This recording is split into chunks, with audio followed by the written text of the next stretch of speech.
اوسه محاولبین آلین سیاسی لحریم کردستان به آماده بونا نوشیروان مصطفی ریخر گشتی تفگر گوران ددومه و حولین کسایتی و آلیان جبوی همین کرنا و رفشه به مفابونه. رنگ اواجی لبر هنده به تفگر گوران کو یک جو آلی پسکره کانه جبر دوریا نوشیروان مصطفی نکاری به بریارا داویه بده. امید منوایه که به هموله اقوام بگینه چارەسەرێکی هاوبەش کە کۆمەڵانی خەڵکی کوردستانیش پێی رازی ببن. ji Êropê ve hevlên Navşîrvan Mistefa ji bo çareseriya piskirêkan dikeve rojevê de. Her wek Cefer Şêx Mistefa dibêje du heftî beriya niha Cefer Şêx Mistefa endamê Mekteba Siyasî ya Hizba Yekîtî serdana Navşîrvan Mistefa li bajarê Lendenê kiribû û Navşîrvan Mistefa gotibiye ez ê rêçareyekê bo piskirêkên herêmê peyda bikim û bi vê hewla xwe dilê xelkê xweş bikim. شاخ ولا شار کاگەشتوان هەمیشە مەسئولمان بووە برای گەورەمان بووە داواشمان لێ کرد کە ئەو ڕقەمە لە هەرێمی کوردستانە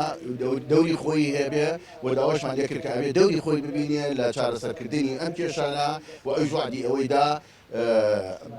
لەگەڵ گەڕانەوەیە هەوڵەدا کە منفەزێک بدۆزێتەوە بۆ ئینقازی ئەو وەزعە لە هەرێمی کوردستانە و دڵی خەڵک خۆشە. جعفر شیخ مصطفی و جلال شیخ کریم شونکار وزیر نوخوی حرم د 26 هیوا بوری دا سردان نوشیروان مصطفی لباجار لندن کربون و جبلی پرسینا رفشا ساغلامی نوشیروان مصطفی بحثا رفشا سیاسی لحرم کربون. جعفر شیخ مصطفی لسر هلویستا نوشیروان مصطفی جبوی آلین سیاسی دی بجه من گازنده هنه لینه گوتی گازنده من جچه کس یان آلیه کیه.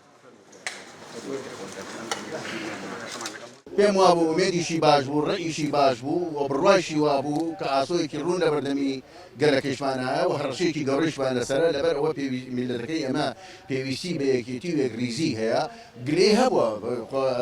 بەبێ گلەیی نابێ بەڵام لە هەمان کاتا بڕوای وابوو کە ئێمە سەرکەوین ئەبێ سەرکەوین بەسەر